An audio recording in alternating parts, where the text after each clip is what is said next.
제대로 표현하는 첫걸음. 소심한 사람에게 유용한 말하는 방법. 가족이나 친구, 회사 동료가 속을 긁는 말을 하고 전철에서 옆 사람이 통화를 큰 소리로 할 때 사람들의 반응은 제각각이다.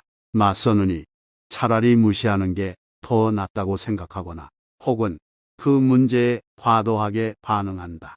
그 방법 말고는 다른 대처법을 모르기 때문이다. 이런 상황에서는 정중하면서도 단호하게 말하는 것이 좋다. 소심한 사람은 확실하게 자기 주장을 하지 못하고 뒤에서 불평만 늘어놓는다. 괜히 상대방의 기분을 상하게 해서 대립하는 일을 만들고 싶지 않은 것은 이해가 되지만 불편한 일이 생겼을 때 제대로 말을 하지 못하면 얕보이기 쉽다. 또한 이왕 말하기로 작심했다면 어물쩍거리지 말고 내 의사가 제대로 전달되도록 확실하게 할 필요가 있다. 만약 당신이 소심한 사람이라면 처음부터 강경하게 나가지 말고 상대방에게 듣기 좋게 표현을 해보자. 호응을 할지 말지는 상대방의 마음이지 내가 어떻게 할 수 있는 문제가 아니다. 가령 남편이 연락도 없이 밤늦게 귀가했을 때는 어떻게 말하는 것이 좋을까? 휴대폰은 폰으로 들고 다녀요. 집에서 걱정하는 사람은 생각 안 해요. 이렇게 화를 내면서 말하면 분위기가 냉랭해진다.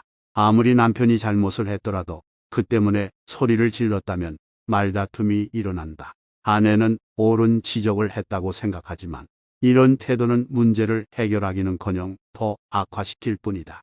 분명히 좀 더 나은 방법이 필요하다. 갈등을 긍정적으로 해결하는 방법을 모르면 감정이 격해지고 관계가 나빠지며 스트레스도 증가한다.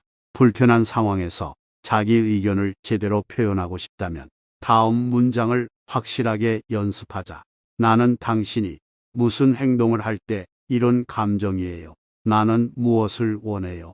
이렇게 말하면 상대방의 행동 때문에 어떤 감정을 느꼈고 결국 원하는 것이 무엇인지 진심을 확실하게 전할 수 있다. 가령 남편이 연락도 없이 밤늦게 귀가했다면 이렇게 말해보자. 나는 당신이 연락도 없이 집에 늦게 올 때는 너무 불안해요. 나는 당신이 저녁에 밤늦게 귀가할 것 같으면 미리 전화를 해서 알려주기를 원해요. 이렇게 말을 하면 공격성이 전혀 드러나지 않아서 상대방의 감정을 자극하지도 않고 말다툼으로 이어지지도 않는다. 이런 표현이 익숙해지도록 연습을 하면 불편한 상황에서 정중하면서도 단호하게 말하는데 주저함이 없을 것이다. 다시 한번 따라해 보자. 나는 당신이 무슨 행동을 할 때 이런 감정이에요. 나는 무엇을 원해요. 기분 나쁘게 듣는 이유.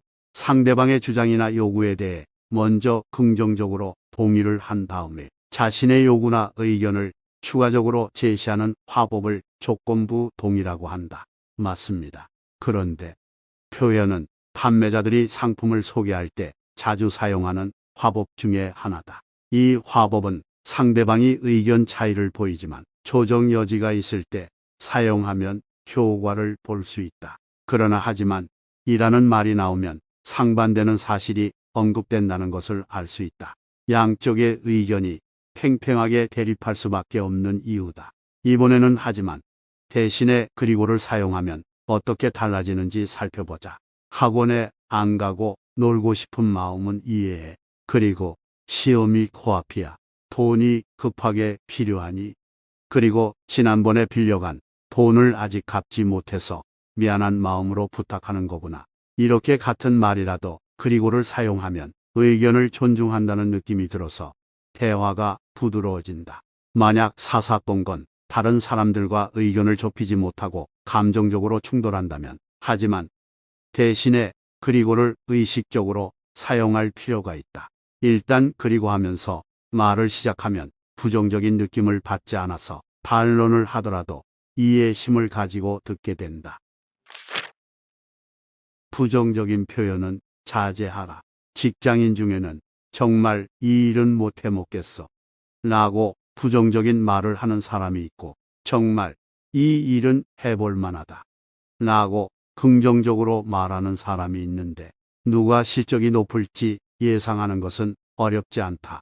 부정적으로 말하는 사람은 자기 안에 부족한 것, 결핍된 것, 잘하지 못하는 것에 너무 집착하는 경향이 있어서 스스로 좋은 점도 많은데도 위축되고 제대로 능력을 발휘하지 못한다. 나는 자신감이 부족해 라고 말하는 사람은 누구나 자신감이 있는데 그것이 부족하다고 느끼기 때문에 그렇게 행동하는 것이다.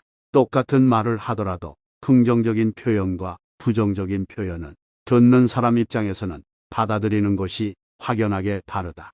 타인과 대화를 할 때 부정적인 말은 가급적 사용하지 않아야 무시당하지 않고 얕보이지 않는다. 부정적인 말을 입에 달고 사는 사람은 상대방에게 또 시작이군. 말을 저렇게 해서야 무슨 일이 되겠어. 라고 불쾌하다는 인상을 줄 수 있으므로 주의할 필요가 있다. 별 생각 없이 하는 말이라도 부정적인 말을 해서는 안 된다. 누군가 실수를 하고 잘못을 하면 멍청하다, 바보 같다고 놀리는 사람들이 있는데 누구나 실수를 하지 라고 생각하고 보듬어주면 자존감이 낮아지지 않고 실수를 반복하지 않으려고 분발할 것이다. 그 사람은 얄미워서 별로야 라고 비난하고 싶을 때는 의도적으로 그 사람의 장점을 얘기해 주는 것은 어떨까? 현명한 아내는 남편이 다정다감하지 않더라도 당신은 참 친절한 사람이에요 라고 긍정적인 말을 자주 해주는데 그 말을 들은 남편은 실제로 그런 성격이 아니더라도 아내에게 다정하고 친절한 모습을 보이려고 애를 쓰게 된다. 좋은 말을 하면 좋은 일이 생긴다. 내 기능학적으로도 평소에 긍정적인 생각을 계속하면 사고도 긍정적으로 변한다. 따라서 부정적인 생각이나 표현은 자제하는 것이 좋다. 단호하게 자기 주장을 하는 법. 내용보다 방법이 중요하다. 나는 자기 주장이 확실한 사람이 좋다 라고 말하는 사람들이 있는데 사실 이 말의 의미는 나는 내 의견에 전적으로 동의하면서 가끔 자기 소신을 밝히는 사람이 마음에 들더라. 이다. 자기 주장이 강한 사람을 누구나 좋아하는 것은 아니다. 그러나 꼭 필요한 경우에는 자기의 의견을 단호하게 말해야 얕보이지 않는다. 다만 자기 주장을 할 때는 말하는 방법이 잘못되어 상대방의 기분을 상하게 해서는 안 된다는 점을 염두에 둘 필요가 있다. 이것만 주의하면 자신의 권리, 욕구, 의견, 생각, 느낌 등을 얼마든지 표현해도 문제가 되지 않는다.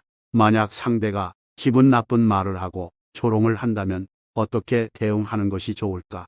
소극적인 사람은 하고 싶은 말이 있어도 꼭 참을 것이고 공격적인 사람은 상사에게 못마땅한 표정을 지으며 부당하다고 맞설 것이다. 두 방식 모두 갈등을 해결하지 못하고 관계를 악화시킬 가능성이 높다. 공격적인 것과 단호한 것을 혼동해서는 안 된다. 공격적인 것은 흥분한 얼굴로 상대방을 비난하는 것이고 단호한 것은 과단성 있고 엄격한 태도나 입장을 취하는 것이다. 억울하게 질책이나 구중을 들었을 때는 방어하지 말고 즉각적으로 단호하게 말하는 것이 좋다. 또 한 가지 방법은 되묻는 것이다. 만약 부족하다는 말을 들었다면 부족하다는 말을 듣고 그렇지 않다는 것을 자기 입으로 설명하는 것보다 상대방이 답변할 수 있게 유도하는 것이 현명한 대처법이다. 질문의 힘은 세다. 길게 설명하면 자기 입장을 합리화한다고 여길 수 있지만 적절한 질문을 하면 상대방의 의견을 들으면서 반론을 준비할 수 있다. 그것이 얕보이지 않는 방법이다. 도움이 되셨다면 구독, 좋아요 한 번씩 부탁드립니다. 감사합니다.